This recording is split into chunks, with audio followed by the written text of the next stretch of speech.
1 aos Coríntios, capítulo 10, do verso 23 até o capítulo 11, verso 1, diz assim o texto: Todas as coisas são lícitas, mas nem todas convêm. Todas são lícitas, mas nem todas edificam.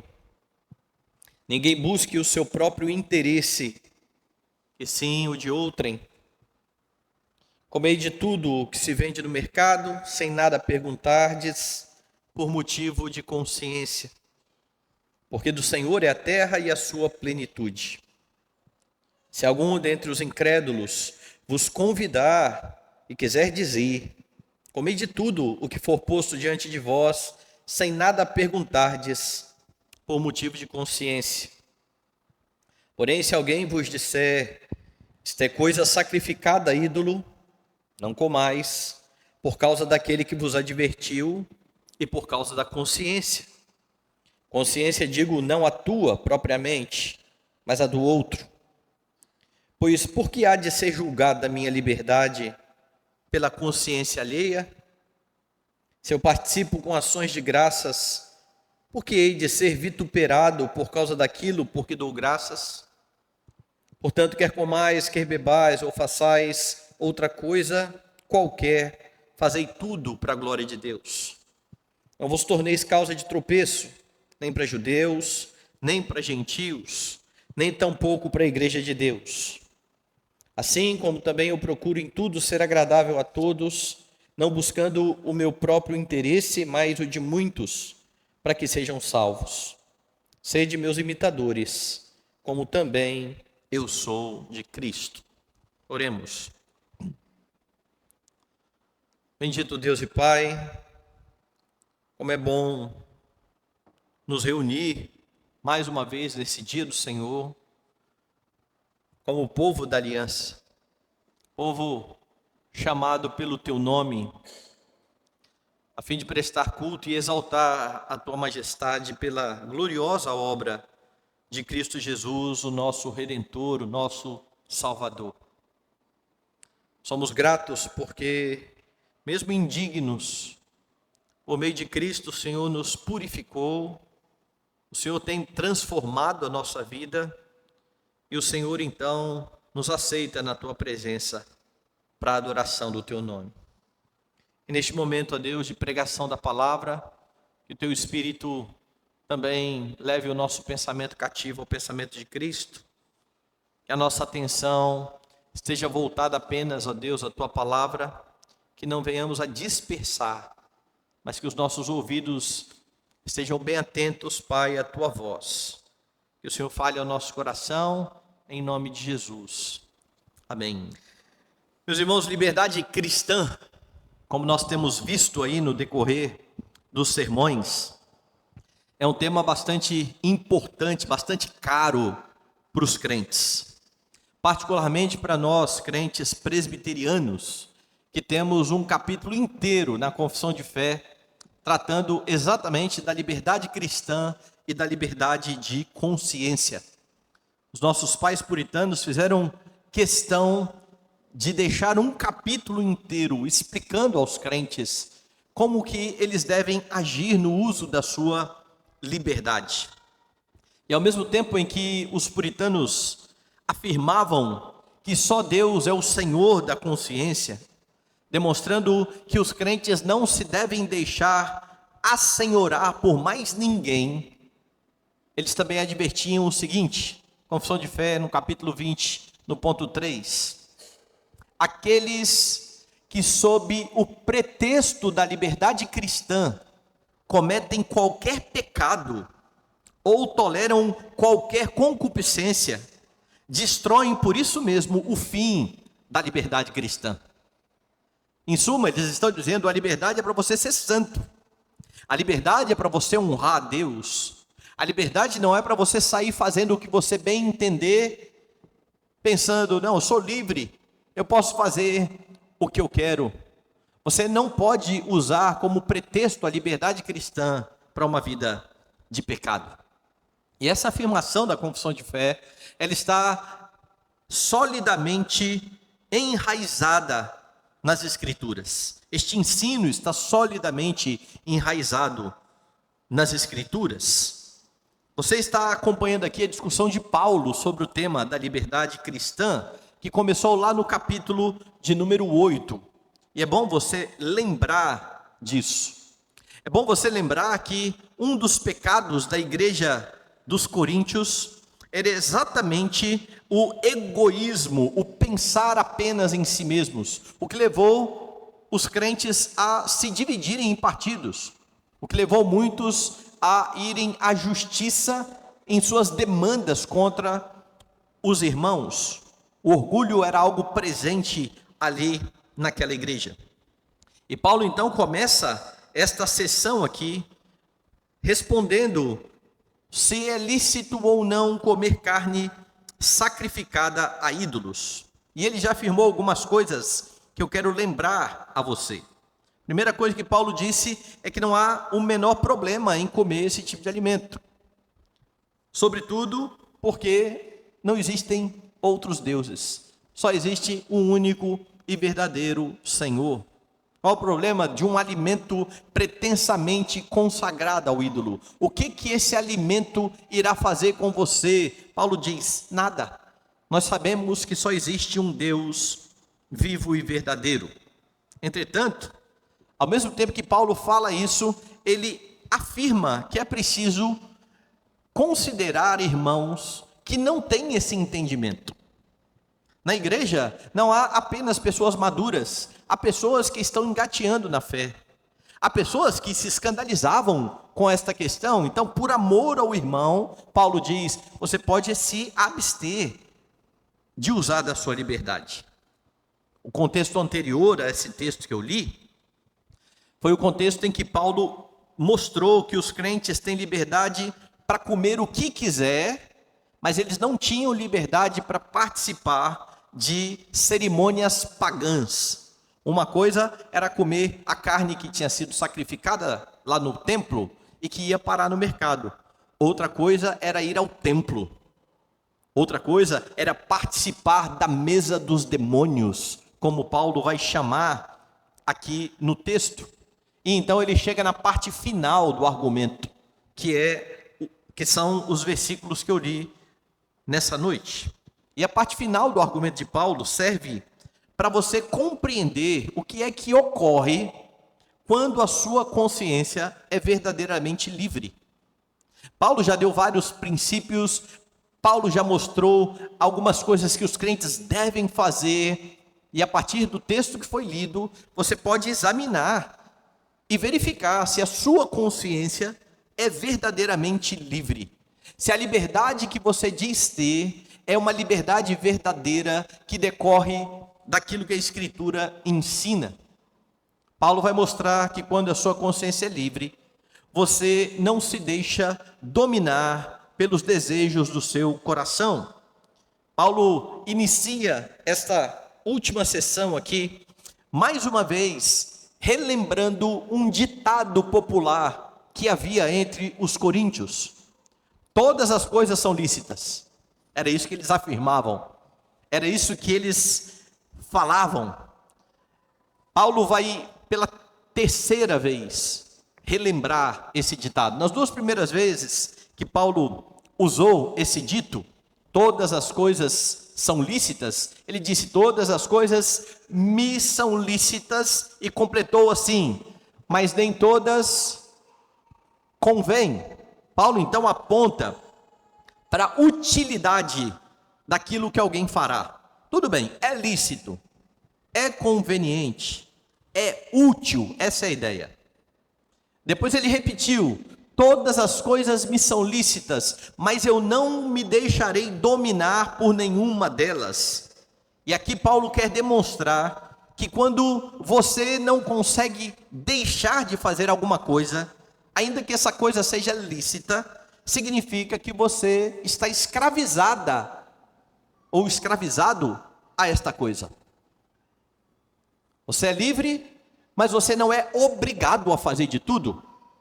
Todas as coisas são lícitas, eu não vou me deixar dominar por nenhuma delas, porque se isso domina o meu coração, isso virou o meu Deus. Agora ele diz mais uma vez, veja o verso 23. Todas as coisas me são lícitas, mas nem todas convêm. Ele relembra aqui a questão da utilidade, nem todas são úteis. E ele continua, todas as coisas são lícitas, mas nem todas edificam. E agora então Paulo acrescenta mais alguma coisa aqui ao ditado. E o que Paulo quer fazer, ou quer demonstrar aqui, é que aquilo que o crente faz precisa ser utilizado para edificação do outro. Os crentes não vivem sozinhos. Eles estão cercados pelos seus irmãos. Eles fazem parte de um corpo. E veja que Paulo está preparando já os leitores para aquilo que ele vai falar lá no capítulo 11, acerca da ceia do Senhor, quando os irmãos se reuniam e alguns pensavam apenas em si mesmos. E alguns chegavam mais cedo e comiam, porque era uma festa feita junto com a ceia, e os que chegavam por último não tinham muito o que comer. Aqui Paulo já está adiantando, todas as coisas são lícitas, mas nem todas edificam. O que Paulo está lembrando aos coríntios é que o trabalho cristão é de fortalecimento mútuo. E isso precisa ser buscado o tempo todo pelos crentes, em tudo o que os crentes irão fazer. E para isso é importante que o coração não seja dominado pelos desejos.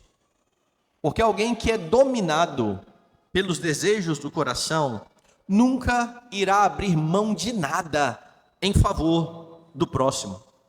E isso fica muito claro no próximo versículo, no verso 24, dê uma olhada. Ninguém busque o seu próprio interesse, e sim o de outrem. Veja como Paulo está construindo a sua argumentação. Todas as coisas são lícitas. Ele está dizendo, eu me ajudo a vocês nesse ditado. É verdade, nem todas convêm. Todas as coisas são lícitas. Lembre-se que nem todas edificam, e os crentes precisam viver não para si mesmos. Eles precisam buscar o interesse do outro. Quem vive para si mesmo é um egoísta. Quem vive pensando apenas naquilo que pode fazer é alguém que continua sendo escravo, porque esta é a condição do homem depois da queda. O homem é naturalmente um egoísta. Ele nasce assim. Ele nasce centrado em si mesmo. Ele é o ponto de referência para todas as coisas. Todas as coisas precisam funcionar para o benefício dele. Mas agora, libertado por Jesus Cristo do pecado e de si mesmos, os crentes podem morrer para si mesmos e viver para Deus e servir ao próximo. É por isso que este mandamento, ele só é possível para um crente, para alguém que já morreu para si mesmo. Porque pessoas que não morreram para si mesmas não irão pensar no benefício do outro. Ninguém busque o seu próprio interesse, e sim o de outrem. Então, ele relembra o ponto da utilidade, acrescentando que aquilo que é permitido fazer precisa necessariamente trazer edificação. E para agir assim, é necessário uma boa dose de humildade. Dê uma olhada, por exemplo, lá em Filipenses, capítulo 2. Porque lá Paulo vai exortar os crentes exatamente a viver em unidade, mostrando que você não está sozinho, não existe cristianismo solo. E então ele vai dizer o seguinte, capítulo 2, a partir do verso 1. Se há, pois, alguma exortação em Cristo, alguma consolação de amor, alguma comunhão do Espírito, se há entranhados afetos e misericórdias, completai a minha alegria, de modo que penseis a mesma coisa, tenhais o mesmo amor, sejais unidos de alma, tendo o mesmo sentimento. E agora então, fazendo coro com o que ele escreveu aos Coríntios: nada façais por partidarismo ou vanglória, mas por humildade, considerando cada um os outros superiores a si mesmos. Não tenha cada um em vista o que é propriamente seu, também cada qual o que é dos outros. Veja que o que ele está dizendo aos filipenses se assemelha ao que ele está dizendo aos coríntios. Não busque o seu interesse, busque o interesse do outro. O problema é que isso não é natural. Para que você haja assim, você precisa ter um modelo. Você precisa estar unido a uma pessoa. E é isso que Paulo fala aqui no verso 5. Tende em vós o mesmo sentimento que houve também em Cristo Jesus. Se vocês querem um bom modelo de como é agir dessa forma, olhe para o seu Redentor, olhe para o seu Salvador.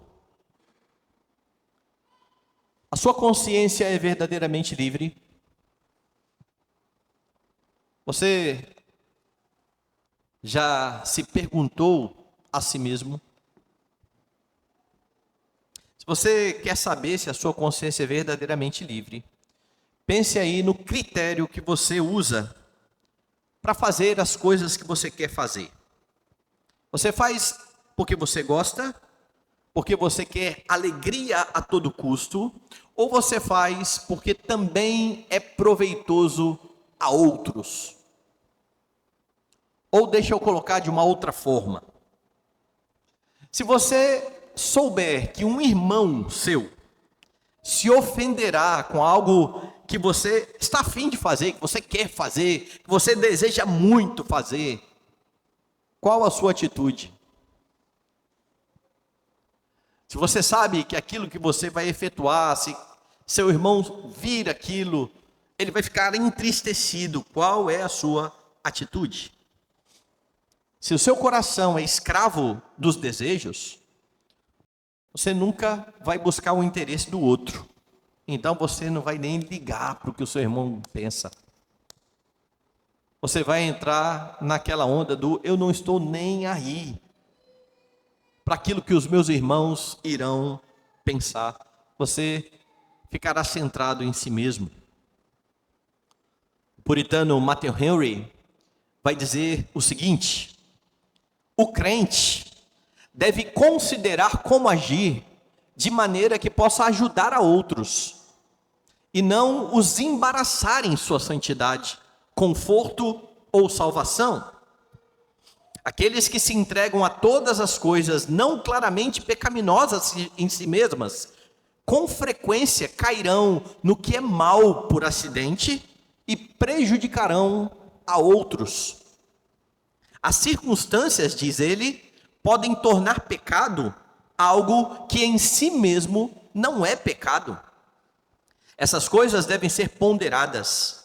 E aí, a conveniência de uma ação e sua tendência para a edificação devem ser consideradas antes que tal coisa seja praticada.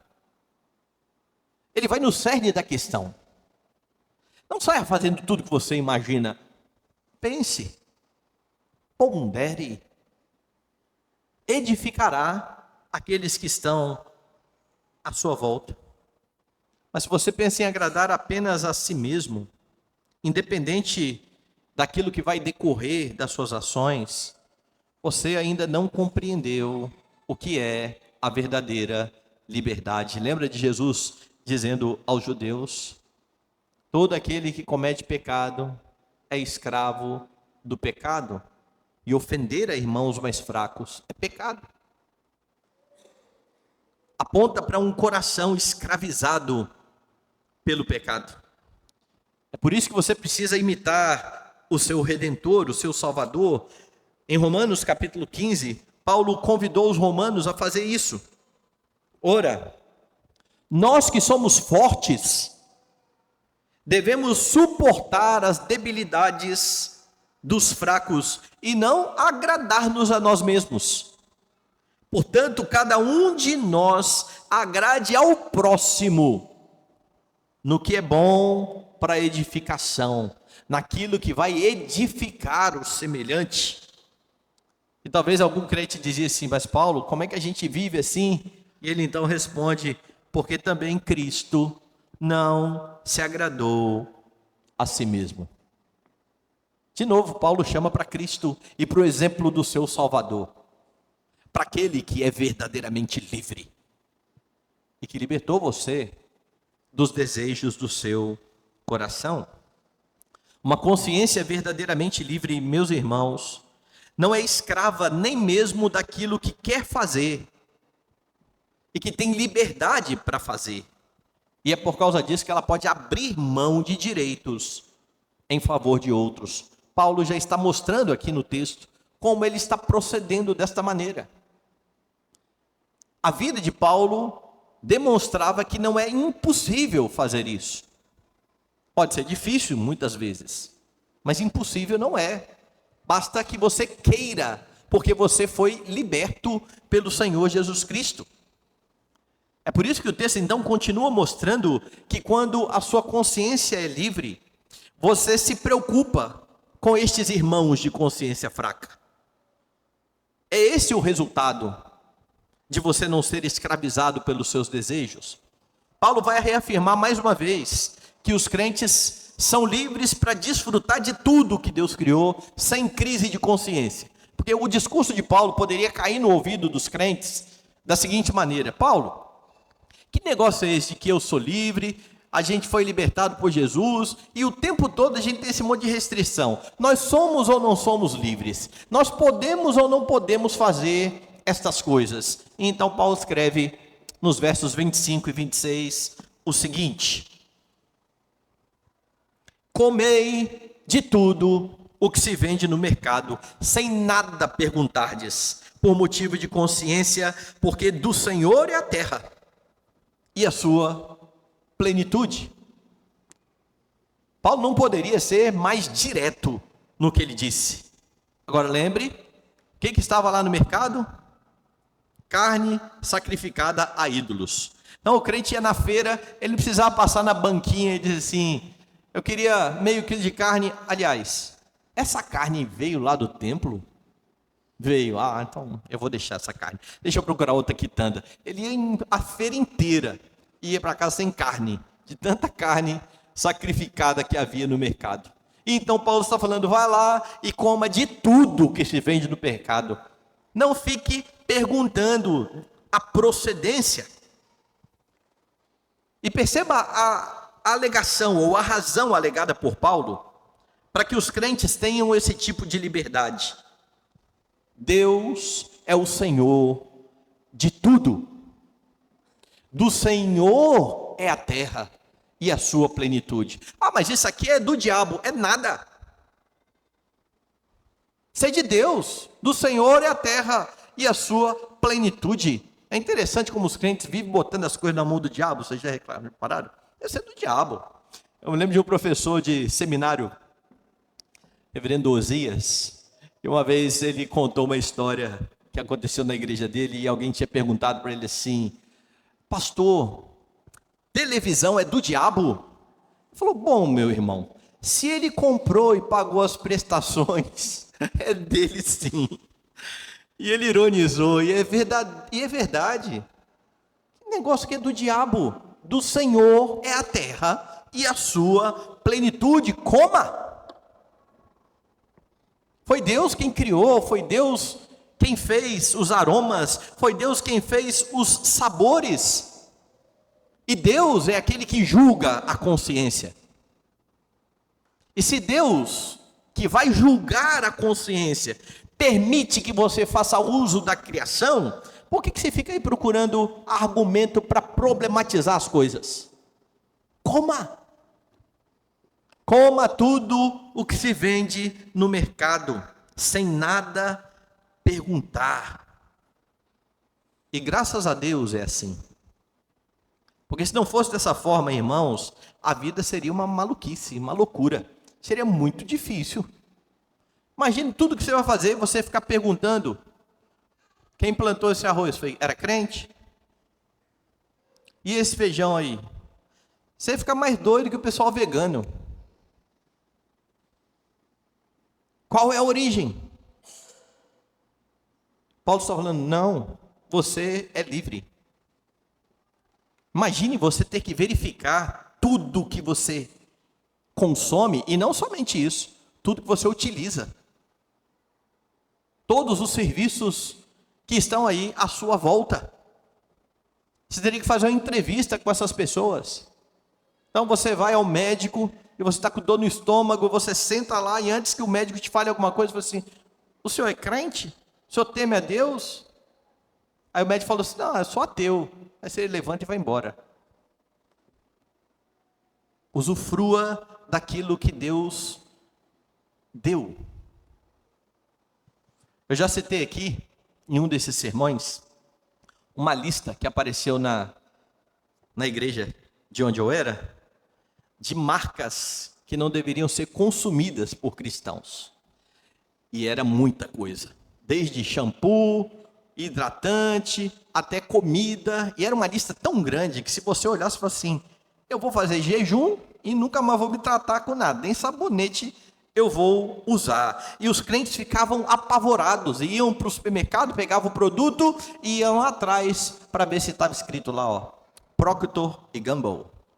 Você conhece essa marca? Pois foi essa marca mesmo. E o grupo que estava sendo acusado de ser uma sociedade que que apoiava o satanismo. Como é que você vai comprar um produto que está apoiando o satanismo?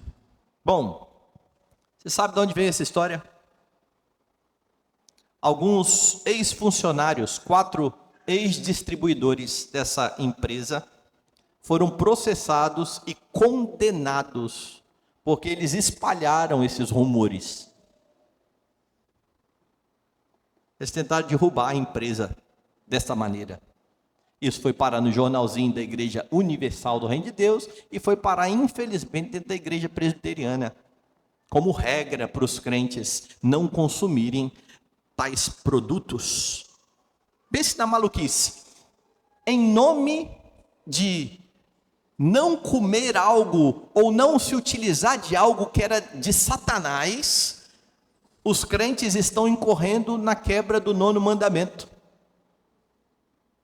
do falso testemunho, porque eles estão passando a história mentirosa para frente e contribuindo para o prejuízo do outro. Mandamentos verdadeiros dados pelo Senhor estão sendo quebrados em nome de leis estabelecidas por pessoas, porque Deus diz, coma de tudo que se vende no mercado sem nada perguntar. Mas você sabe por que uma notícia assim prospera? Por causa de crentes que não estão enraizados na Escritura. Crentes que acreditam nessas besteiras. Crentes que acham que nós estamos numa guerra, mas numa guerra onde você tem 2 iguais, Deus e o diabo, ambos poderosos que estão aí digladiando, e nós precisamos tomar parte nessa guerra, que a batalha espiritual, não tenha dúvida, a Bíblia fala sobre isso. Mas o diabo está derrotado. É uma guerra ganha. Quando Deus chama você para o exército dele, para lutar por ele, em favor do reino dele, ele está chamando para uma guerra que já está ganha por Cristo. Mas os crentes, com as suas crendices, deixam essas coisas, fazem estas coisas prosperar e deixam de aproveitar da criação de Deus, das coisas boas que Deus fez. Paulo é bem claro, Deus é Senhor de tudo.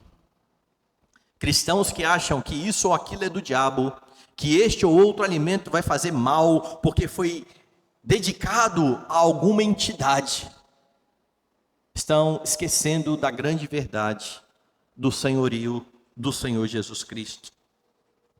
E é em razão de Deus ser o Senhor de tudo que Paulo diz no verso 27. Se algum dentre os incrédulos vos convidar e quiser dizer, comei de tudo que for posto diante de vós, sem nada perguntardes, por motivo de consciência. O que Paulo agora faz é dar um passo a mais. Ah, mas eu tenho um parente, eu acho que ele é macumbeiro, assim, me chamou para ir na casa dele, ele vai servir alguma coisa lá, vai e coma. Se você gostar do que ele vai servir, eu só rejeito quando eu não gosto. Não, essa comida é ruim, eu não gosto, é gosto. Agora, o que há na comida? Nada. Se algum pagão te convidar para comer, vai e coma. E não fica aí especulando, perguntando, nada. Coma. Não há problema em aceitar o convite de um incrédulo e participar de uma refeição com ele. E isso pode até servir de oportunidade para você falar de Cristo e proclamar a redenção. Contudo, Paulo vai fazer uma advertência. Coma sem preocupação, ele está dizendo, não fique perguntando nada sobre a origem do alimento, mas é importante reparar aqui que isso não tem nada a ver com a sua consciência. Você precisa estar firmado na verdade de que Deus é o Senhor de tudo. Você precisa ser maduro na fé, mas você não pode se esquecer de irmãos fracos. E de novo, Paulo está falando, você tem liberdade para comer de tudo que tem no mercado, você tem liberdade até para ir na casa de um incrédulo e comer lá, coma, não pergunte nada. Mas veja o que ele vai dizer nos versos 28 e 29a. Porém, se alguém vos disser, isso é coisa sacrificada a ídolo, não comais, por causa daquele que vos advertiu, e por causa da consciência. Consciência, digo, não a tua propriamente, mas a do outro. A cena que Paulo descreve é a seguinte: você foi convidado por um pagão aqui, o que era muito comum lá. Crentes que tinham um monte de conhecidos, amigos, agora eles foram convidados, eles continuam em contato com essas pessoas, e aí uma dessas pessoas chamam o crente agora para ir lá. Vá, não tem problema algum, mas ali também tem um irmão fraco junto. Vai você que sabe que Deus é o Senhor de todas as coisas, de que o Senhor é a terra e a sua plenitude, mas está ali um irmão fraco, e o irmão fraco fala, isso é melhor não, hein? Eu acho que isso aí é sacrificado ao ídolo, eu acho que isso aí vai dar problema.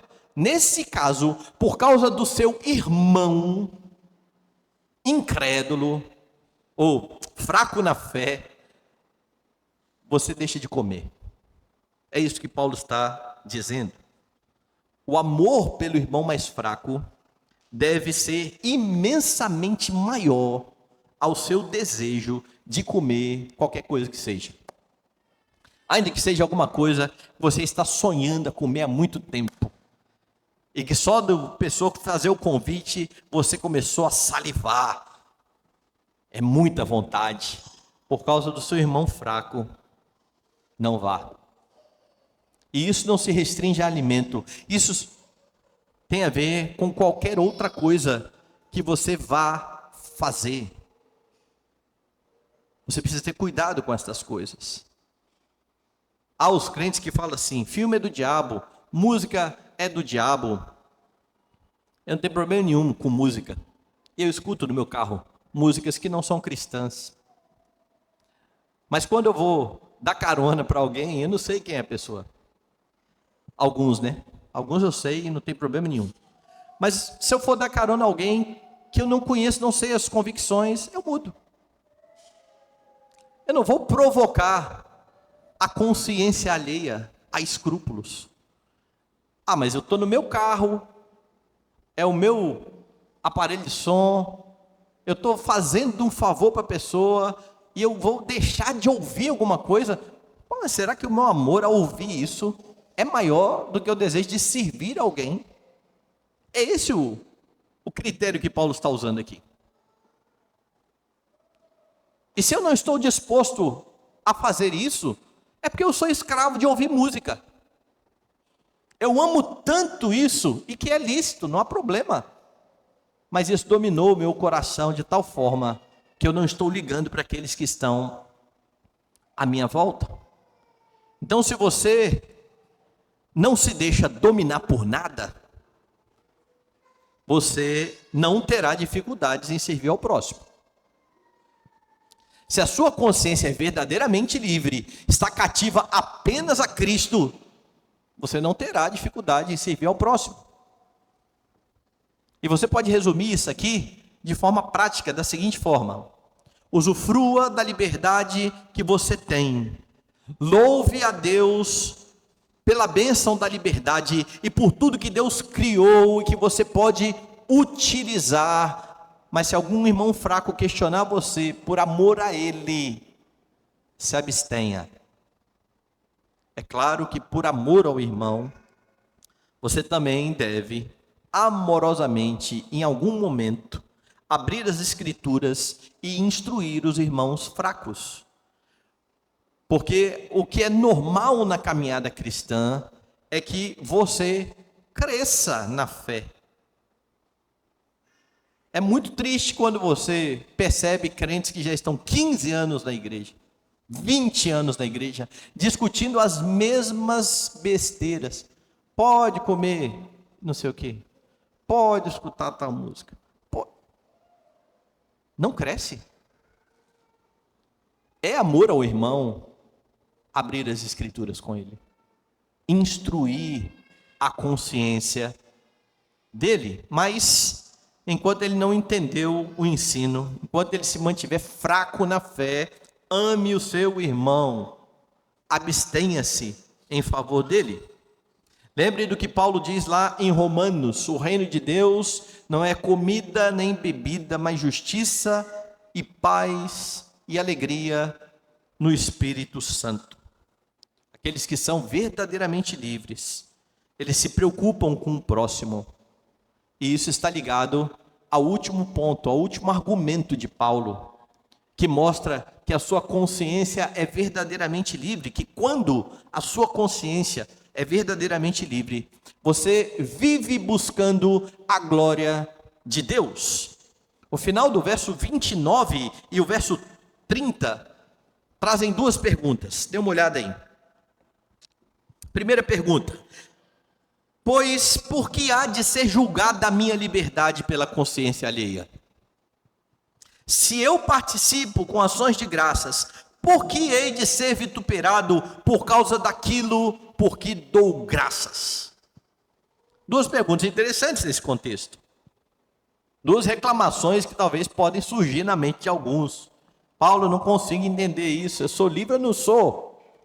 Como é que a minha liberdade vai ser julgada pela consciência fraca do meu irmão? E a questão aqui é a seguinte: você não deve ficar o tempo todo ressabiado, achando que vai ofender a consciência de alguém.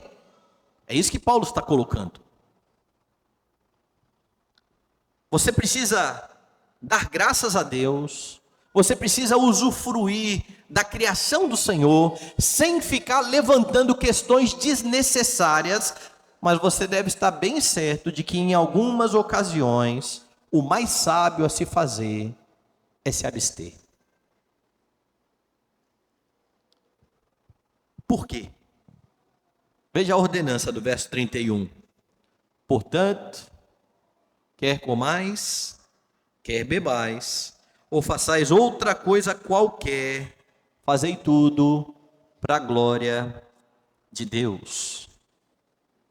Tudo que você faz, até mesmo duas coisas simples, básicas da vida: comer e beber, precisa ser para a glória de Deus. Se você vai comer, precisa ser para a glória de Deus.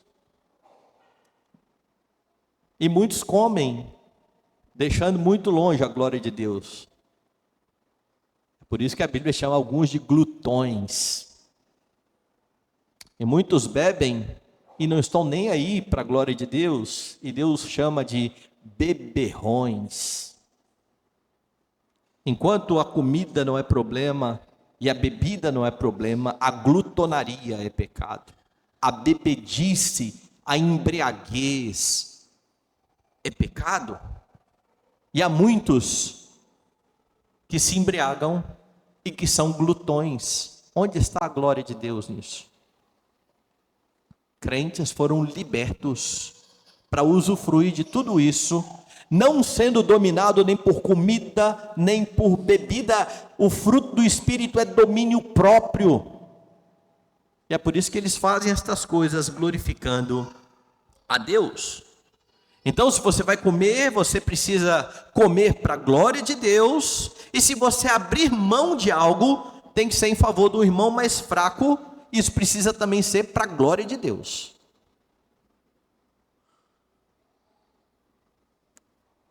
Mas crentes, muitas vezes, em seu egoísmo, eles não abrem mão de comer algo em favor do irmão mais fraco, mas eles abrem mão de comer algo porque eles querem emagrecer 2 quilos. Eles estão pensando nele só. A glória de Deus precisa ser o alvo. A glória de Deus deve motivar as ações dos crentes, sejam quais forem elas. Quer seja beber, quer seja fazer outra coisa qualquer. Como eu disse, Paulo parte das coisas mais básicas, comer e beber, para mostrar que a sua vida inteira precisa ser pautada pela honra ao Senhor. E isso inclui a preocupação com o próximo. Verso 32.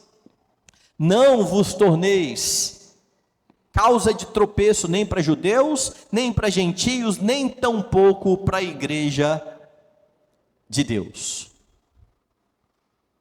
Percebe o que Paulo está fazendo aqui? Como é que você não vai ser tropeço para os outros? Pensando na glória de Deus. Pensando que para a glória de Deus e na liberdade que Ele deu a você, você pode se abster de coisas lícitas para o bem, para o benefício do outro. Paulo está aplicando aqui então de forma prática. Aquele que abrir mão de algo em favor de um irmão mais fraco, aquele que em vez de abrir mão de algo em favor de um irmão mais fraco, insiste em fazer aquilo que a sua liberdade permite, demonstra muito mais amor por si mesmo do que pelo Deus que o resgatou. E isso não traz glória a Deus, porque Jesus mesmo afirmou: quem quiser ganhar a sua vida, perdê-la. Quem perder a vida por minha causa, irá ganhá-la. Vida cristã muitas vezes envolverá abrir mão de si mesmo. Então, quando você diz estar preocupado com a glória de Deus e ao mesmo tempo não se importa em ofender irmãos com as suas práticas, você está apenas mentindo para si mesmo. Você está apenas buscando a sua glória, o seu benefício. Seu Deus é o seu ventre. Seu Deus é você mesmo. Você vive sem se importar com os seus semelhantes ou com o seu próximo. E Paulo aqui já demonstrou várias maneiras de glorificar a Deus nesse relacionamento. Ele disse, por exemplo, que você, para a glória de Deus, faz aquilo que é útil e aquilo que edifica os outros. Lá no verso 23 ele disse isso. Ele disse que você precisa buscar o interesse dos outros, no verso 24. Ele disse que você pode reconhecer e usufruir daquilo que Deus deu para você, no verso 26. Ele disse que você precisa se preocupar com a consciência fraca, no verso 29. E essas coisas, elas não são excludentes. Há momento para você comer e dar glória a Deus por isso. Há momento de você não ferir a consciência mais fraca. Quer seja comendo, quer seja abrindo mão, você precisa honrar a Deus e glorificar a Deus. Tudo isso envolve amar a Deus e ao próximo. Paulo relembra aqui que esse tem sido o seu próprio proceder. Dê uma olhada no verso 33. Assim como também eu procuro em tudo ser agradável a todos, não buscando o meu próprio interesse, mas o de muitos, para que sejam salvos. Paulo está repetindo algo que ele já disse, quando ele falou: eu tudo faço por causa do Evangelho. Eu faço de todas as coisas, que não são pecado, para ganhar alguns, para que alguns venham para o lado aí de Cristo Jesus. E buscar a glória de Deus envolve também eliminar qualquer empecilho à proclamação e ao testemunho do Evangelho. Paulo está dizendo: eu estou mandando vocês fazerem isso, eu tenho feito isso. É por isso que agora ele convoca os coríntios a imitá-lo. Verso 1 do capítulo 11. Sede meus imitadores. Façam o que eu estou fazendo. Olhem para a minha prática e me imitem. Agora, Paulo sabe que ele, como pecador, não é o exemplo último a ser seguido. Ele sabe que ele não é o modelo. Ele sabe que ele não é o padrão. É por isso que ele diz: sede meus imitadores, como também eu sou de Cristo. Em outras palavras, naquilo que eu estou imitando a Cristo, imitem a mim. Imitem a mim. Como eu já citei aqui, Cristo não se agradou a si mesmo. Paulo está dizendo: eu não estou agradando a mim mesmo, e vocês precisam me imitar nisso, porque eu estou imitando o meu Senhor. Você tem a consciência verdadeiramente livre se você busca em todo o seu viver a glória daquele que libertou a sua vida. Entenda que a sua liberdade não tem por finalidade que você faça tudo o que você acha que deve fazer a fim de ter satisfação, alegria. Não é esse o fim da liberdade cristã. É por isso que os puritanos disseram que aqueles que, usando a desculpa da liberdade cristã, cometem pecados, destroem com isso a liberdade cristã. Pegam uma boa dádiva dada por Deus e usam mal. E usam para ofender a Deus e ao próximo. Mesmo livre, você lembra que continua sendo servo de Cristo, e é nele, somente nele, que você estará plenamente satisfeito. É por isso que os mesmos puritanos que falaram sobre liberdade cristã abriram o catecismo dizendo: o fim principal e supremo do homem é glorificar a Deus e gozá-lo para sempre. Deus te deu liberdade para você glorificar a Ele e gozá-lo para sempre. Deus te salvou para que você glorifique a Ele e o goze para sempre. Deus justificou a sua vida para que você tenha alegria nele e o exalte em seu proceder. E todas as coisas que Deus fez em seu favor é para que você glorifique a Ele e tenha alegria nele para sempre. Quando você fica triste, porque você vai ter que abrir mão de algo em favor de um irmão mais fraco, você está então ofendendo aquele que fez todas as coisas para trazer a você verdadeiramente liberdade. Verdadeira liberdade. Se você é verdadeiramente livre, a sua consciência está cativa apenas a Cristo. E você tem condição de cumprir o mandamento de amar a Deus e ao próximo, mesmo que esse próximo seja fraco na fé. E ainda assim você vai continuar alegre por poder servir o seu irmão. Eu volto a afirmar, quando você fica triste ao abrir mão de algo em benefício do irmão, isso é um indício de que de fato você está amando a si mesmo e de que você não está verdadeiramente satisfeito com o seu Senhor? Então, diante do que foi visto nesse texto, você pode afirmar que a sua consciência é verdadeiramente livre? Sonde o seu coração, veja as suas atitudes. Você tem conseguido manter os desejos do seu coração sob domínio? Não há problema em desejar aquilo que é lícito. Mas quando o seu coração se deixa dominar pelos desejos, há um grande problema. Porque somente Cristo deve ser Senhor em seu coração, nada mais.